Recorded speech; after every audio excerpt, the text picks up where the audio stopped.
Bonjour, alors vous êtes Catherine? Catherine Grangeard.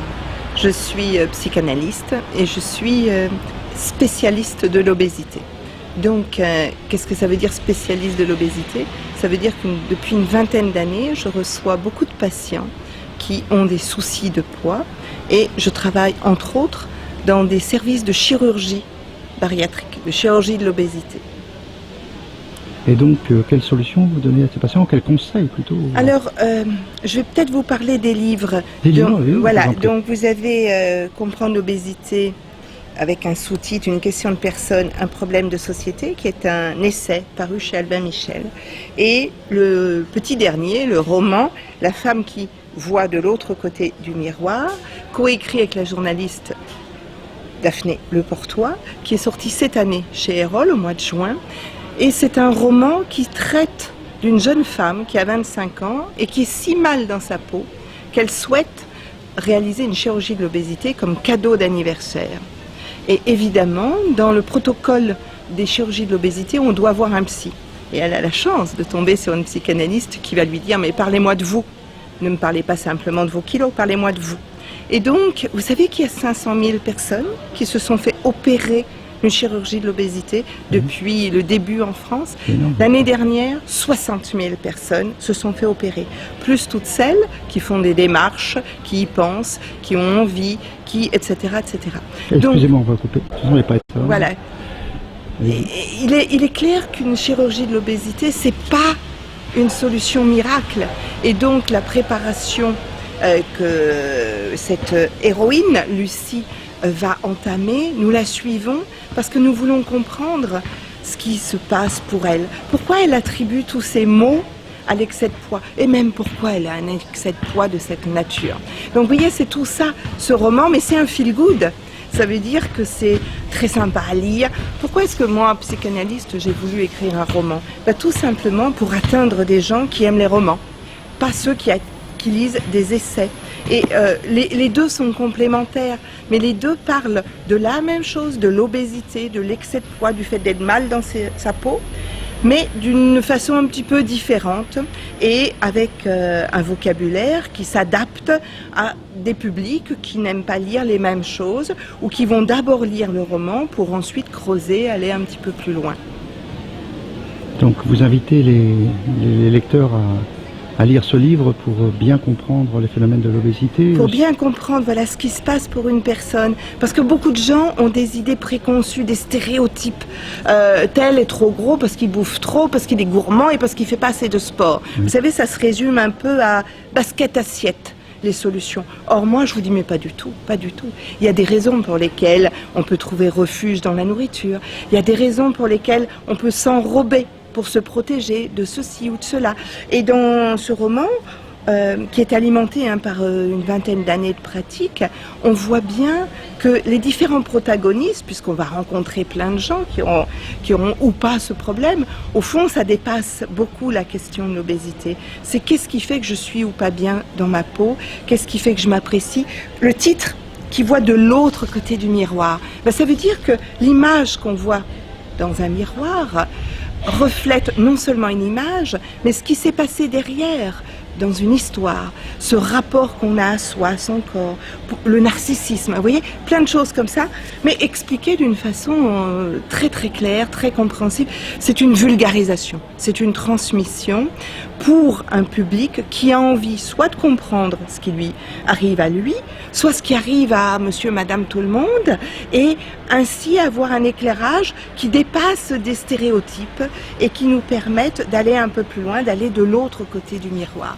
Et je crois que mon but à moi, c'est d'expliquer des choses pour lutter contre des idées qui sont vraiment extrêmement grossophobes, vous savez comme on dit maintenant, extrêmement négatives, alors qu'on a des personnes qui sont d'abord dans une souffrance, et donc essayer de les aider à comprendre ce qui se passe, et que nous, qui les regardons, puissions être un peu à l'écoute, c'est vraiment mon but.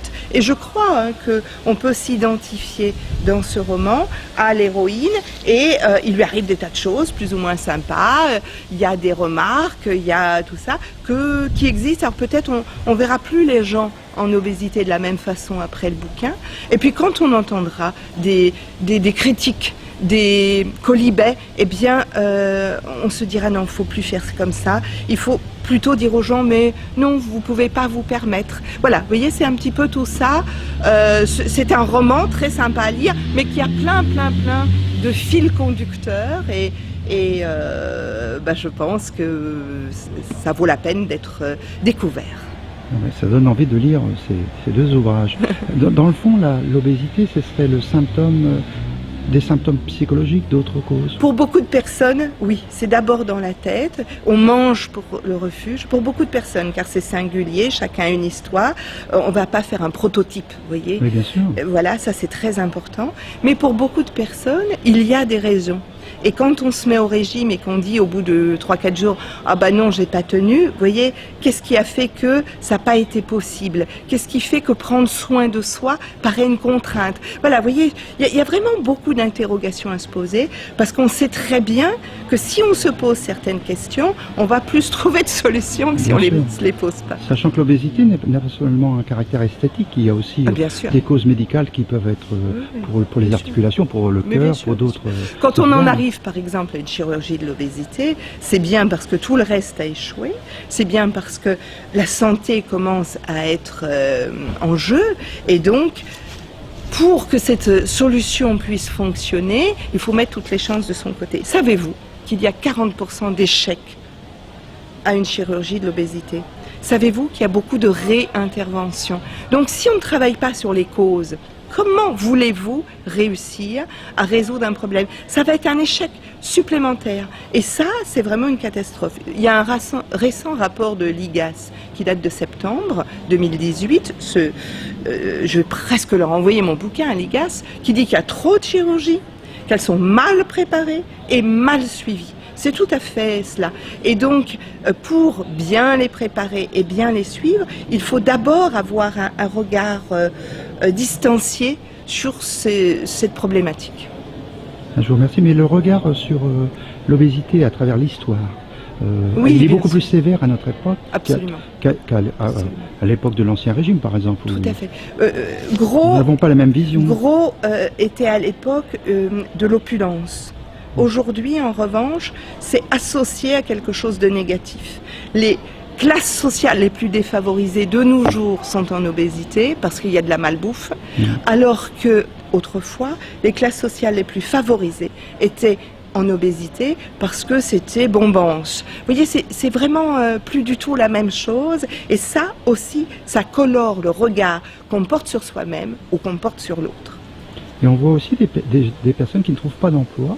Oui. Alors qu'ils ont les qualifications. Bien sûr.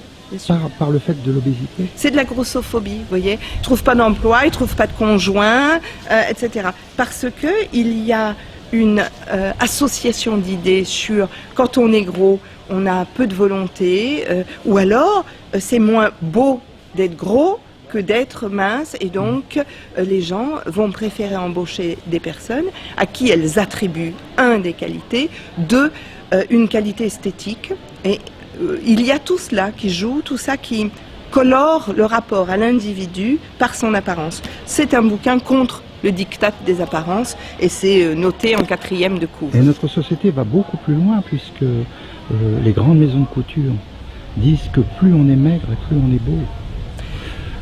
En tous les cas, les maisons de couture disent on porte mieux le vêtement. Vous savez, le mannequin a deux sens. Le mannequin, c'est à la fois l'individu qui va défiler sur le podium, et en même temps, c'est le cintre de bois qui porte le vêtement. Et donc, il y a une confusion entre le mannequin individu et le mannequin porte-manteau. Et comme les vêtements sont taillés extrêmement petits, évidemment, ils ne sont pas pensés pour des gens qui auraient d'autres formes. Donc ça, c'est aussi quelque chose contre quoi il est vraiment nécessaire de réfléchir. C'est une double peine. On a du mal à trouver des beaux vêtements. Bien sûr, absolument, absolument. Donc vous voyez, tout ceci est mais totalement dénoncé dans tous nos chapitres dans ce bouquin, mais pas dénoncé au travers du discours, comme dans un essai, mais dénoncé plus subtilement au travers d'une histoire, d'une fiction. Et ça donne de l'espoir C'est un feel good. Oui. Donc un feel good, ça veut dire tout est dans le mot, oui. que notre héroïne, eh bien, elle va trouver des tas de choses sur elle, que notre héroïne, elle va trouver aussi des amis, elle va trouver des activités, elle va trouver, voilà, enfin je ne vais pas tout vous raconter parce qu'il faut qu'il y ait des suspens. Mais évidemment, tout ce qui est amené, c'est pour montrer que une partie de la solution se trouve dans des éléments auxquels elle ne pense pas. Nous ne pensons pas. Donc vos livres apportent des solutions à ces personnes. Oui, c'est fait pour ça, à ces personnes et aux autres, parce que c'est pas que pour les gros, oui. C'est fait pour tout le monde, oui, pour qu'on puisse mieux comprendre. Qui vivent avec des personnes en surpoids. Et puis même quand on n'est pas en surpoids, on peut se regarder dans le miroir et se dire « Oh, je me plais pas ». Donc qu'est-ce qui fait qu'on se plaît pas? Vous voyez, c'est derrière le miroir qu'il y a la solution. Les mots qui ont été dits pendant l'enfance, par exemple. Ah oui, c'est vrai. Oui. Et qui peuvent devenir des préjugés ensuite. Oui, c'est ça. Ouais, ouais. Je vous remercie infiniment, c'était passionnant. Merci. Et c'est vraiment un sujet qui touche beaucoup de Français, oui. À la fois ceux qui sont en surpoids et aussi ceux qui vivent avec des personnes en surpoids qui, à mon avis, les aborderont différemment. Absolument, absolument. C'est vraiment un livre pour faire comprendre à soi-même et aux autres. Je dirais que c'est un livre précieux pour l'humanité.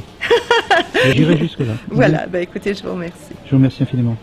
Et bonne suite à vous. Merci.